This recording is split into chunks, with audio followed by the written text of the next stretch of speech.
ଆଜିର ଅତ୍ୟାଧୁନିକ ସମାଜରେ ଥାଇ ମଧ୍ୟ ଆମ୍ଭେମାନେ ଭୁଲି ନାହୁଁ ଆମର ପୁରାତନ ସଂସ୍କୃତି ଓ ପରମ୍ପରା।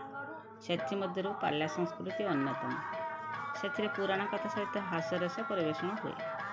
ମୋର ପାଲା ଦେଖିବାର ଆଗ୍ରହ ଏବେ ବି ଅଛି। ରାତ୍ରି ଭୋଜନ ପ୍ରସ୍ତୁତ କରି ମୁଁ ପାଲା ଦେଖିବାକୁ ଗଲି। ମୁଁ ଭାବିଲି ମୁଁ ଆପଣମାନଙ୍କୁ ସେଥିରେ କିଛି ଅଂଶ ଦେଖାଇବି।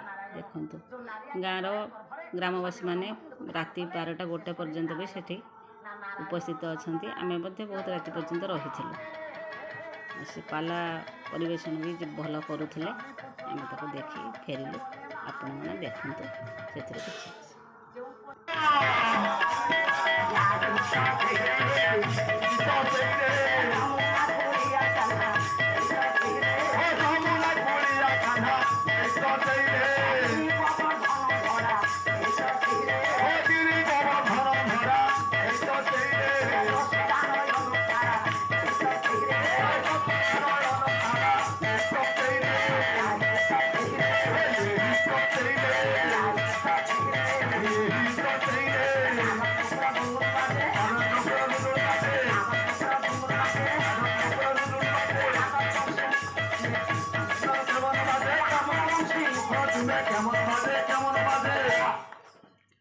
বসিলে নদী